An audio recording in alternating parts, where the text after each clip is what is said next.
Hello friends, welcome to the scholars point. आज हम CBSE board की क्लास 9th की इंग्लिश बुक बी हाइव के chapter the sound of music के first part Evelyn Glennie listens to music without hearing it को study करेंगे। इस chapter को लिखा है फेमस राइटर डेबोरा काउली के द्वारा। Rush hour crowd jostle for position on the underground train platform. Rush hour भीड़ के घंटों में, क्राउड जॉसल भीड़ धक्का मुक्की करती है, फॉर पोजीशन स्थिति पाने के लिए, ऑन द अंडरग्राउंड ज़मीन के नीचे, ट्रेन प्लेटफॉर्म रेलवे प्लेटफॉर्म पर। यानी कि भीड़ भाड़ वाले घंटों में भीड़ अपने आप को अंडरग्राउंड रेलवे स्टेशन के प्लेटफॉर्म पर, यानी कि जो ज़मीन के नीचे जो रेलवे स्टेशन है उसके प्लेटफॉर्म पर अपने आप को जगह हासिल करने के लिए धक्का मुक्की कर रही थी। अ स्लाइट गर्ल एक पतली सी लड़की, लुकिंग यंगर जो युवा दिखाई दे रही थी, देन हर 17 ईयर्स अपने 17 सालों से।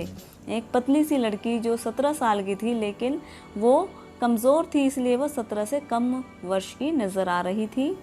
वॉज नर्वस वो बहुत ही ज़्यादा नर्वस थी, बेचैन चिंतित थी। येट एक्साइटेड फिर भी वो उत्तेजित थी या उत्साहित थी। एज शी फेल्ट क्योंकि उसने महसूस किया। The vibration of the approaching train vibration तरंगों को, अप्रोचिंग ट्रेन आगे बढ़ती हुई रेल के, क्योंकि उस रेलवे स्टेशन पर सभी लोग ट्रेन के आने का इंतज़ार कर रहे थे। और ये जो स्टोरी है ये उस लड़की के बारे में है जो सुन नहीं सकती थी, केवल महसूस कर सकती थी। तो उस लड़की ने दूर से ही ट्रेन के आने की आहट जो होती है, जो उसकी वाइब्रेशन होती हैं, जो ट्रेन के आने से पहले ही पता चल जाती हैं, उसने उसे महसूस किया, जिसके कारण वो बहुत ही ज़्यादा उत्साहित हो गई। It was her first day ये उसका पहला दिन था। At the prestigious royal academy prestigious प्रसिद्ध रॉयल एकेडमी ऑफ म्यूज़िक संगीत का एक बहुत बड़ा संस्थान था जहाँ संगीत सिखाया जाता था। तो ये उसका पहला दिन था। इन लंदन लंदन में। And daunting enough for any teenager fresh from a Scottish farm. Daunting enough जो पर्याप्त था, फॉर एनी टीनेजर एक युवा लड़की के लिए, फ्रेश जो कि एक स्कॉटिश फार्म, जो स्कॉटलैंड के जो फार्म यानी कि जो रूरल एरिया होता है वहाँ से किसी लड़की का एक इतने बड़े सम्मानित संगीत के विद्यालय में प्रवेश लेना उसके लिए बहुत ही ज़्यादा गर्व की बात थी, इसलिए वो लड़की बहुत ही ज़्यादा उत्साहित थी। बट लेकिन this aspiring musician faced a bigger challenge. Aspiring आकांक्षी यानी कि जो महत्वाकांक्षी लड़की थी, फेस्ड उसने सामना किया, बिगर चैलेंज एक बहुत बड़े चैलेंज को, देन मोस्ट सर्वाधिक से भी ज़्यादा, यानी कि एक संगीतकार बनने वाली लड़की के लिए उसने एक बहुत बड़े से भी बड़े चैलेंज को सामना किया। शी वॉज प्रोफाउंडली डीफ वह गंभीरता रूप से बहरी थी, यानी कि उसे बिल्कुल भी सुनाई नहीं देता था। Evelyn glance loss of hearing had been gradual. Evelyn Glenn का लॉस ऑफ हियरिंग यानी कि उसके सुनाई देने का जो बंद हो जाना था या उसके सुनने की शक्ति का खो जाना, वो हैड बिन ग्रेजुअल धीरे धीरे हुआ। वो जन्म से बहरी नहीं थी, उसने अपनी सुनने की शक्ति को धीरे धीरे खोया था। हर मदर रिमेंबर्स उसकी माँ याद करती हैं। नोटिसिंग समथिंग किसी चीज़ पर ध्यान देते हुए। Was wrong when the 8 year old जब 8 साल की लड़की Evelyn was waiting to play वो द पियानो को बजाने का इंतज़ार कर रही थी। कि एवलिन की माँ है वो याद करती है कि किस तरह से धीरे धीरे उन्हें पता चला कि उसे सुनाई नहीं देता है जब वो 8 साल की थी और वो जब पियानो बजाने का इंतज़ार कर रही थी। दे कॉल्ड हर नेम उन्होंने उसका नाम पुकारा। एंड शी डिडंट मूव और वो डिडंट मूव नहीं हिली क्योंकि उसने सुना ही नहीं था। आई सडनली रियलाइज्ड मैंने सडनली रियलाइज्ड अचानक से अनुभव किया। शी हैड नॉट हियर्ड कि उसने सुना नहीं। उससे पहले उसके माता पिता को भी पता नहीं था कि उसे सुनाई नहीं देता है। तो जब वो 8 वर्ष की थी और वो पियानो बजाना सीखना चाहती थी और जो उसकी टीचर थी उन्होंने उसका नाम पुकारा तो उसने उस पर कोई भी ध्यान नहीं दिया क्योंकि उसने सुना ही नहीं था। तब उसकी माँ को पता चला कि उसे सुनाई नहीं देता है। सेज इसाबेल ग्लेन जो उनकी माँ का नाम था। For quite a while Evelyn manage to conceal her growing deafness from friends and teachers. For quite a while means काफ़ी हद तक। एवलिन मैनेज कर लेती थी यानी संभाल लेती थी, टू कंसील छिपाना, हर ग्रोइंग डीपनेस अपने बढ़ते हुए बहरेपन को, फ्रॉम फ्रेंड्स एंड टीचर्स अपने दोस्तों और अपने अध्यापकों से। ये एवलिन बहुत अच्छे तरीके से अपने दोस्तों और अपने शिक्षकों से ये छुपा लेती थी कि उसे कुछ भी सुनाई नहीं देता है। बट बाय द टाइम, लेकिन जब तक शी वॉज 11, वो 11 वर्ष की हुई, हर मार्क्स हैड डिटीरियोरेटेड मीन्स कम होने शुरू हो गए। जो उसके मार्क्स थे, जो ग्रेड होता था उसके स्टडी में, वो कम होना शुरू हो गया। एंड हर हेड मिस्ट्रेस, और उसकी जो प्रिंसिपल थी, अर्ज्ड हर, आग्रह किया, पेरेंट्स उसके माता पिता से आग्रह किया, टू टेक हर, उसे ले जाने के लिए, टू ए स्पेशलिस्ट, एक स्पेशलिस्ट के पास, यानी कि जो सुनने का स्पेशलिस्ट होता है, जो कान की, उसे उसके माता पिता से, जो उसकी प्रिंसिपल थी, उसने रिक्वेस्ट की कि आप अपनी बेटी को उसके पास ले जाएं। इट वॉज देन, ये तब था, डिस्कवर्ड, जब ये पता चला, that her hearing was severely impaired as a result of gradual nerve damage. Her hearing, उसका सुनना, सेवरली इम्पेयर्ड, सेवरली मीन्स अलग अलग रूप से, वाज अ रिजल्ट, परिणाम था, ग्रेजुअल, धीरे धीरे, नर्व डैमेज, किसी नर्व यानी किसी नस के डैमेज होने के कारण। ये जो उसकी सुनने की शक्ति जो थी वो कम हो रही थी, वो उसकी बॉडी के अंदर किसी नर्व के धीरे धीरे डैमेज हो जाने के कारण हो रही थी। दे वर एडवाइज्ड, उन्हें सलाह दी गई थी, that she should be fitted with hearing aids, she should be fitted यानी कि उसको फिट कर दिए जाएँ, उसको लगा दिए जाएँ, हियरिंग एड्स, सुनाई देने की मशीन जो कानों के अंदर लगाई जाती है छोटी सी। तो उन्हें ये सलाह दी गई, क्योंकि उसे बहुत ही ज़्यादा कम, ना के बराबर सुनाई देता है, तो उसके कान के ऊपर सुनने वाली मशीन लगा दी जानी चाहिए।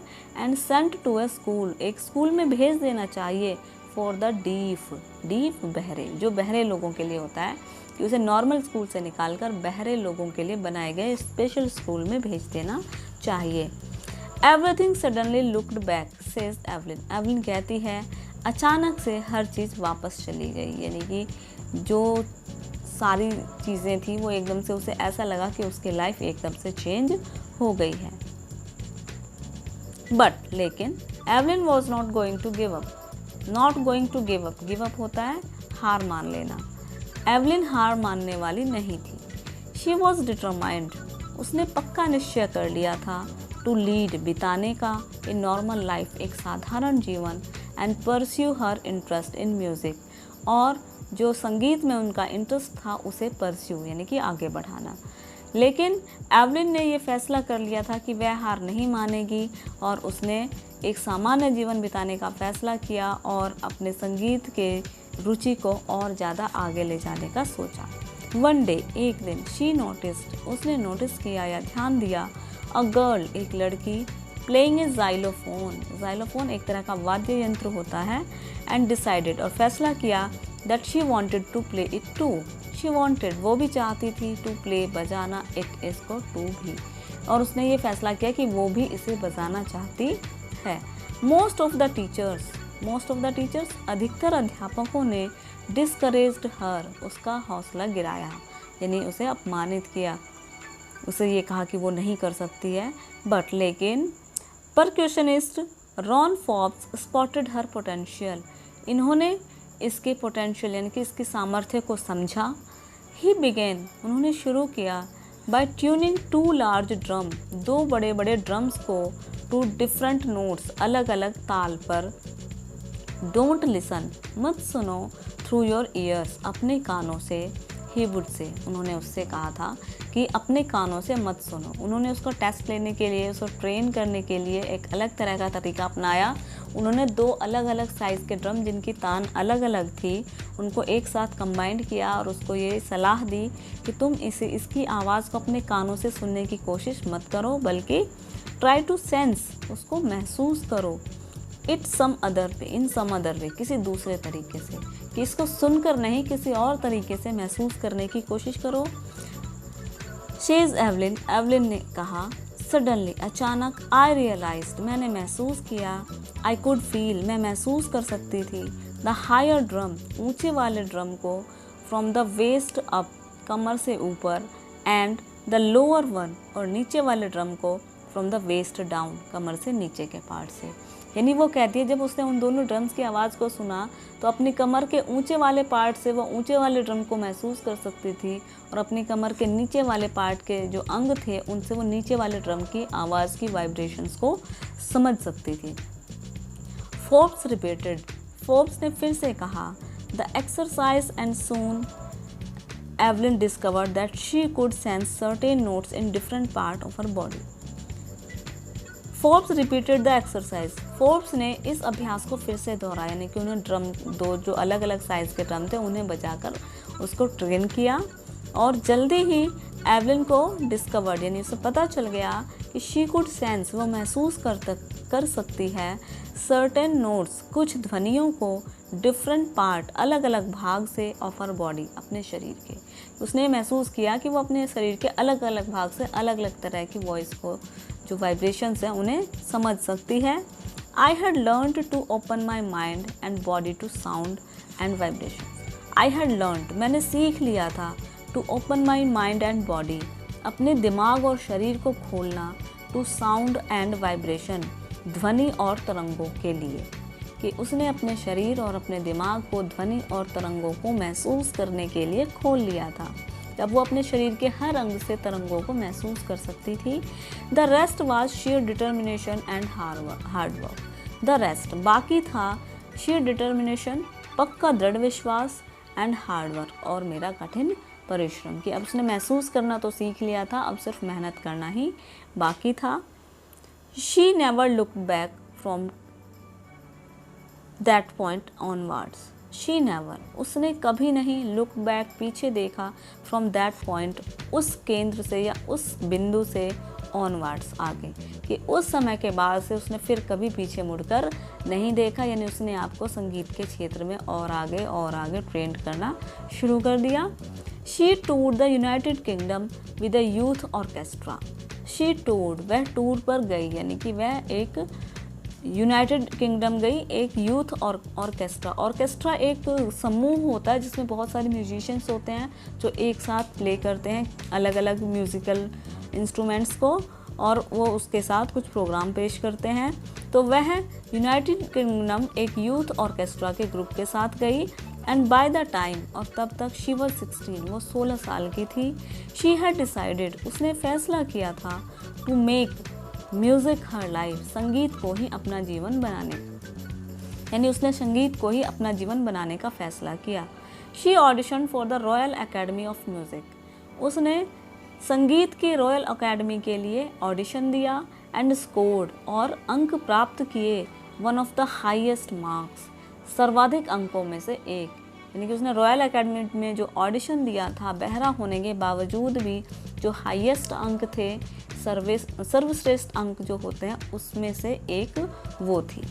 In the history of the academy, उस एकेडमी के इतिहास में, यानी कि एक बहरी लड़की ने उस एकेडमी के इतिहास में पहली बार सर्वश्रेष्ठ अंकों में से एक हासिल किया था। She gradually moved from orchestral work to solo performance. She, वह, ग्रेजुअली, धीरे धीरे, मूव्ड, आगे की ओर चली, from orchestral work, orchestral work यानी कि ग्रुप वाले काम से, सोलो परफॉर्मेंस, अपनी अकेली परफॉर्मेंस, अकेली अभिव्यक्ति की ओर वह आगे बढ़ी, यानी कि पहले वो ग्रुप के साथ परफॉर्म करती थी, फिर उसने धीरे धीरे अकेले परफॉर्म करना शुरू कर दिया। At the end of her 3-year course, उसके 3 साल के कोर्स के अंत में, she had captured most of the top awards, उसने अधिकांश अवार्ड जीत लिए थे, यानी संगीत के क्षेत्र में जो बड़े बड़े अवार्ड्स होते हैं उन सालों में उसने वो बड़े बड़े अवार्ड्स काफ़ी संख्या में जीत लिए थे। एंड फॉर ऑल दिस, और इस सब के लिए, Evelyn won't accept any hint of heroic achievement, Evelyn ने कोई भी नायकों वाला अचीवमेंट प्राप्त करने का कोई भी हिंट ऐसा शो नहीं किया जैसे उसने कोई बहुत बड़ी उपलब्धि हासिल कर ली हो। इफ़ यू वर्क हार्ड, अगर तुम कठिन परिश्रम करते हो, एंड नो, और जानते हो, वेयर यू आर गोइंग, कि तुम कहाँ जा रहे हो, यू विल गेट देयर, तो तुम वहाँ पर अवश्य पहुंचोगे। कि अगर आप कठिन परिश्रम करते हो और आपको ये पता होता है कि आपको कहाँ जाना है तो आप वहाँ पर ज़रूर पहुँचते हो। And she got right to the top, और वह बिल्कुल टॉप यानी कि सबसे ऊपर पहुँच गई। The world's most sought after multi percussionist with the mastery of some 1000 instrument and hectic international schedule. The world संसार के मोस्ट सॉट सबसे ज़्यादा खोजे जाने वाले मल्टी प्रिकॉशनिस्ट मीन्स जो एक से अधिक यानी कि बहुत सारे वाद्य यंत्रों का स्वामी हो जाता है, यानी उन्हें बहुत अच्छे से बजा लेता है। मास्टरी ऑफ सम 1000 इंस्ट्रूमेंट, हज़ारों यंत्रों का मास्टर यानी कि जो हज़ारों यंत्रों को बहुत ही कुशलता से बजा लेती थी। And hectic international schedule means बहुत ही ज़्यादा विदेशों में अनेक प्रकार के कार्यक्रमों में प्रतिभाग लेने के कारण जो एक संगीतज्ञ होता है, जो परफॉर्मर होता है, उनका जो शेड्यूल होता है बहुत ही ज़्यादा बिजी हो जाता है। उन्हें एक ही समय पर अलग अलग देशों में अलग अलग जगह परफॉर्म करना होता है, कभी इस देश में, कभी उस देश में, कभी अगले देश में। तो इस तरह से उनका शेड्यूल जो होता है, उनका जो जीवन का शेड्यूल होता है वो बहुत ही ज़्यादा बिजी हो जाता है। एज फॉर म्यूज़िक, संगीत के लिए It is intriguing to watch Evelyn function so effortlessly without hearing. In our 2-hour discussion, she never missed a word. It is, यह है, intriguing to watch, यानी कि उसे इस तरह से परफॉर्म करते हुए देखना, so effortlessly बिना किसी विशेष प्रयास के, without hearing और बिना सुने और बिना किसी विशेष प्रयास के इतनी अच्छी तरह से परफॉर्म करते हुए उसे देखना, ये एक बहुत बड़े आश्चर्य की बात थी। इन आवर 2-hour डिस्कशन, हमारे 2 घंटे की चर्चा में, she never missed a word, उसने एक भी शब्द को मिस नहीं किया, यानी कि उसे सुनाई नहीं देता था। उसके बावजूद 2 घंटे तक उसने चर्चा की और एक भी शब्द को उसने गलत नहीं समझा, हर एक वर्ड को उसने बिल्कुल सही समझा। Man with bushy beards, man आदमी, बुशी बियर्ड्स में जिनकी घनी दाढ़ी होती है, यानी कि घनी दाढ़ी वाले आदमी। गिव मी ट्रबल, मुझे परेशान करते हैं। शी लाफ्ड, वो हंसी। कहने का अर्थ है कि जब वो किसी की बातों को सुनती है तो वो उसे ध्वनि से नहीं समझती, उसके चेहरे के हाव भाव, उसके फेशियल एक्सप्रेशन, जो उसके चेहरे के भाव होते हैं उनसे समझती है।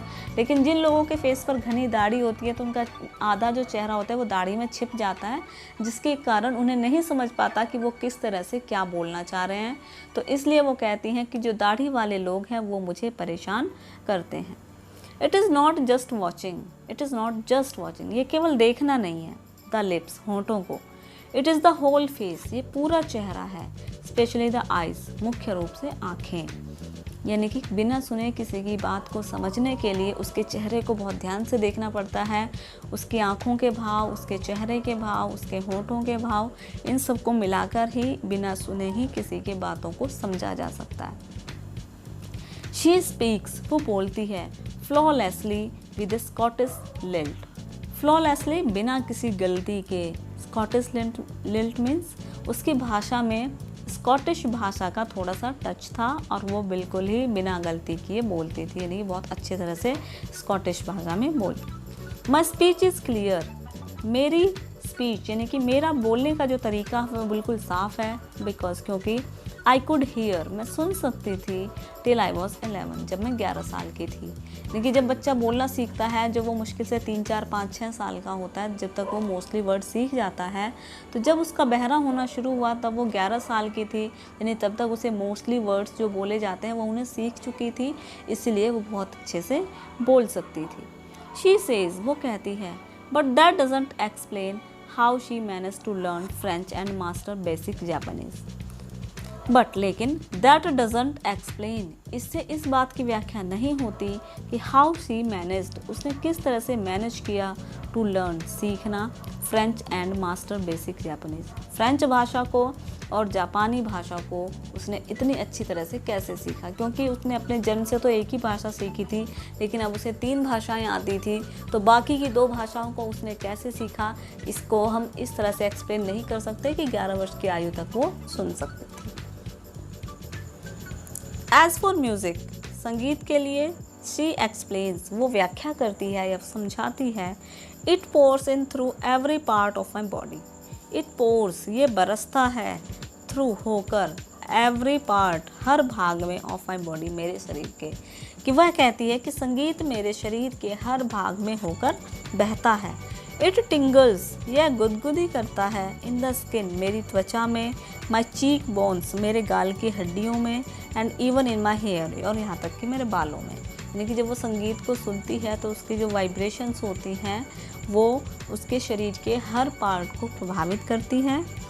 When she plays the xylophone, जब वो xylophone को बजाती है, she can sense the sound, वह आवाज़ को महसूस कर सकती है, passing up the stick, उस जो स्टिक से, जो छड़ी होती है जिससे उसे बजाया जाता है, into her finger tips, अपनी उंगलियों में को। यानी कि जब वो उस ज़ाइलोफोन को उस स्टिक से टच करती है और जो वाइब्रेशन होता है उसे वो अपनी उंगलियों से होकर अपने शरीर की ओर जाते हुए महसूस कर सकती है।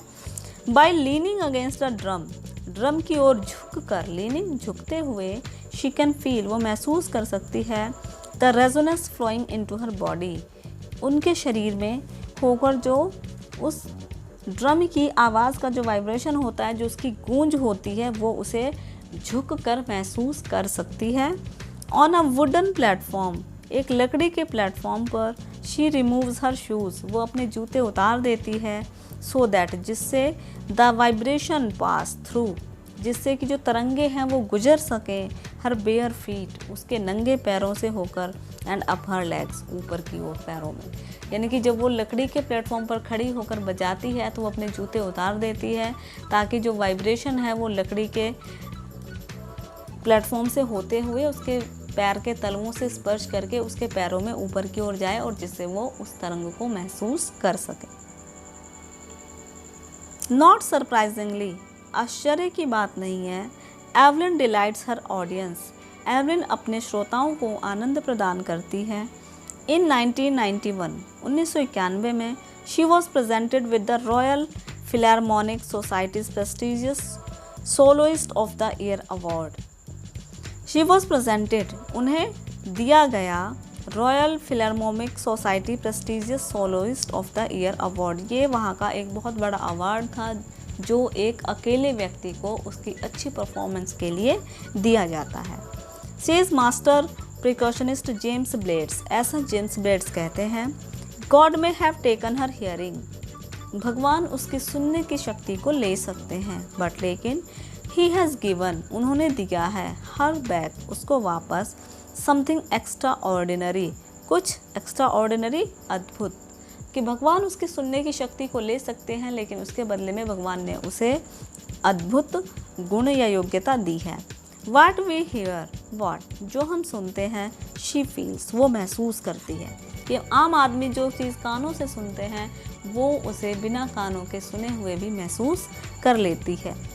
फार मोर डीपली, और भी ज़्यादा अधिक गहराई से, देन एनी ऑफ अस, जितना कि हम में से कोई भी कर सकता है। यानी कि हम लोग सुनकर जितना गहराई से महसूस करते हैं वो उससे भी ज़्यादा गहराई से उसे बिना सुने महसूस कर सकती है। दैट इज़ वाई, यही कारण है, she express music so beautifully, कि वह संगीत को इतने अच्छे तरीके से व्यक्त कर सकती है। एवलिन कन्फेसेस, एवलिन मानती है, that she is something of a workaholic, कि वो वर्कोहलिक है। वर्कोहलिक मीन्स काम में डूबे रहने वाले, कि वो हमेशा काम में डूबे रहना पसंद करती है। I have just got to work, मुझे बस काम करना है। ऑफन हार्डर, अक्सर और भी ज़्यादा कठिन, देन क्लासिकल म्यूजिशियंस, जितना कि शास्त्रीय संगीतकार किया करते थे, मुझे उनसे भी ज़्यादा अधिक कठिन परिश्रम करना है। बट लेकिन द रिवार्ड्स आर इनॉर्मस, जो रिवॉर्ड्स हैं यानी कि जो उन्हें उसके बदले में बहुत ज़्यादा इनाम जो दिए गए थे वो उनकी संख्या नहीं है, बहुत ज़्यादा मात्रा में उन्हें ट्रॉफीज़ वगैरह प्रदान की गई थी। Apart from the regular concert, apart, अलावा, रेगुलर कंसर्ट जो नियमित रूप से कार्यक्रम होते हैं उनके अलावा, Evelyn also gives free concert, Evelyn बिना किसी शुल्क के यानी कि फ्री कॉन्सर्ट भी करती थी इन प्रिजन्स, जेल में, एंड हॉस्पिटल, अस्पतालों में, यानी कि अस्पताल और जेल में वो बिना किसी फीस को लिए हुए ही अपने जो शोज़ थे उन्हें प्रेजेंट करती थी। She also give high priority to classes for young musician. She also gives, वो देती थी, हाई प्रायोरिटी, बहुत अधिक प्राथमिकता, क्लासेस, उन कक्षाओं को, फॉर यंग म्यूजिशियन, जो युवा संगीतकारों को दी जाती है, यानी कि जो सीखने वाले म्यूजिशियंस होते हैं जिन्हें सिखाया जाता है वो उन्हें सिखाती भी थी, तो वो उन्हें बहुत अधिक प्राथमिकता देती थी। Ann Richlin of the Beethoven Fund for deaf children says. Ann Richlin जो कि बहरे बच्चों के फंड में एक थी, वो कहती हैं, she is a shining inspiration, वो एक चमकती हुई प्रेरणा है, फॉर डीफ चिल्ड्रन, बहरे बच्चों के लिए, क्योंकि बहरा होने के बावजूद भी उन्होंने इतना बड़ा नाम कमाया था, तो वो कहती हैं कि बहरा होने के बावजूद उन्होंने इतना नाम कमाया है, इसलिए वो हमारे बहरे बच्चों के लिए एक प्रेरणा है। दे सी, वे देखते हैं, that there is nowhere that they can not go, nowhere, कि कोई भी ऐसा स्थान नहीं है जहाँ पर वो नहीं जा सकते, यानी कि वो बच्चे जो उनसे प्रेरित होते हैं वे ऐसा सोचते हैं कि ऐसी कोई जगह नहीं है जहाँ पर हम नहीं जा सकते, या ऐसा कोई भी स्थान नहीं है जिसको हम अपनी मेहनत से प्राप्त नहीं कर सकते। Evelyn Glennie has already accomplished more than most people twice her age. Evelyn Glennie has already, Evelyn Glennie ने पहले ही अकम्प्लिश, प्राप्त कर दिया है या साबित कर दिया अपने आप को, मोर देन, उससे भी ज़्यादा, मोस्ट पीपल, अधिकतर लोग, ट्वाइस हर एज, उनकी एज के दुगने, यानी अपनी उम्र के 2 गुने लोगों से भी ज़्यादा काबिल उसने आपको साबित कर दिया है। She has brought percussions to the front of the orchestra. She has brought, वो लाई हैं, प्रिकॉशंस, ताल वादक को, front of the orchestra, orchestra में सबसे आगे, and demonstrated that it can be very moving, और उन्होंने ये साबित किया कि ये बहुत ही ज़्यादा मूविंग यानी कि प्रभावशाली हो सकता है। शी हैज़ गिवन इंस्पिरेशन, उन्होंने प्रेरणा दी है, टू दोज, उन लोगों को, हु आर हैंडीकैप्ड, जो हैंडीकैप्ड हैं यानी कि अपंग हैं, जिनके शरीर में कोई दोष है, तो वो उन लोगों को प्रेरणा देती हैं। People who look to her and say, लोग जो उन्हें देखते हैं और कहते हैं, if she can do it, अगर वो कर सकती है तो आई कैन, मैं भी कर सकता हूँ। एंड नॉट द लीस्ट, इतना ही नहीं, she has given enormous pleasure two million.